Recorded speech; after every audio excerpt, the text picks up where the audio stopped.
Let's cover some common ISO values you should know in order to understand the ISO ranges. Low ISO values typically range from ISO 100 to 200.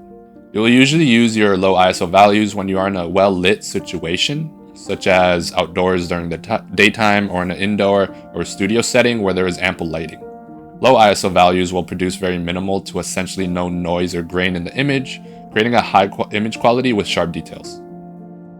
So to demonstrate the low ISO settings, I went out into my backyard to simulate a bright outdoor situation where you would want to be using low ISO.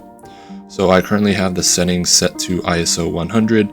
Aperture is set to f5.6, so I could have everything in focus, and the shutter speed is 1/250th. As you can see with ISO 100, it's a bit underexposed here, so I'll bring it all the way up to ISO 400. So this is ISO 125, ISO 160, ISO 200, ISO 250, ISO 320, and ISO 400. As you can see, around the ISO 200 mark is probably the best exposure. That's where it's neither overexposed or underexposed. It's perfectly exposed. And once you hit the ISO 400 range, that's when it gets a little bit overexposed as well.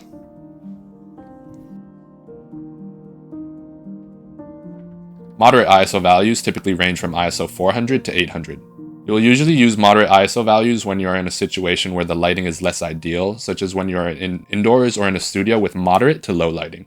If you're outside, then times during dusk or dawn are when you will most likely need to use moderate ISO values. Moderate ISO values provide a good balance between image quality and sensitivity to light, allowing for good image quality while still managing noise or grain levels. To demonstrate the moderate ISO values, I went into an indoor setting where it's not too bright like the bright outdoors, but it's also not too low in light. So starting off here first, it's at ISO 400, aperture is f4.5, the shutter speed is 1/200. And then changing it to ISO 500, ISO 640, ISO 800, ISO 1000, ISO 1250, ISO 1600, ISO 2000, ISO 2500. I know I went way past the moderate ISO values, but I just wanted to show you that how all the highlights and everything will get blown out and the image will be very overexposed. But as you can see, the properly exposed image was around the ISO 800 value mark.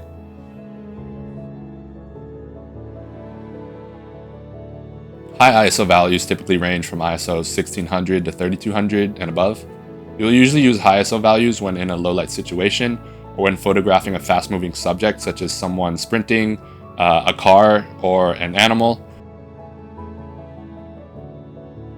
where a higher sensitivity to light is needed. High ISO values introduce more noise or grain into the image, but the amount depends on the type of camera you have and how it handles high ISO values. Depending on your camera's ability to handle high ISO values, you may see a degradation in image quality, reduced sharpness, or an impact on overall color accuracy. To demonstrate the high ISO values, I turned off all the lights in my room and pointed my camera at my keyboard, which lights up. And usually in low light conditions, such as concert photography, or if you photograph in nightclubs or photographing DJs or anything of that sorts, then the lighting situation will be pretty similar, where you're framing in on a light source, whether it's like the DJ booth or the stage at a concert where the lights are at. And in this example, I made it darker than how it'd usually be in a low light situation like this, where there's usually a little bit more light, but I wanted to make it just pitch black and have the light on the keyboard to really emphasize and show what ISO can do. So starting off first, it's at ISO 1600, aperture f1.8, and shutter speeds at 1/100th, and then changing it to ISO 3200, ISO 6400, ISO 12800, and ISO 25600. And I'm currently shooting on the Canon 60 Mark II, so the ISO range, which is a full frame camera, so the ISO range is, it has a high ISO threshold, But as you can see, the higher the ISO, there's a lot of grain and noise that gets introduced.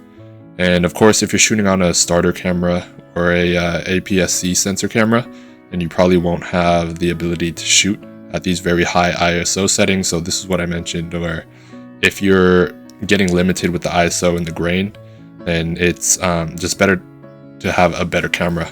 Or in other words, if you are being limited by the ISO and you mainly shoot night photography, then you might want to consider upgrading your camera with higher ISO abilities.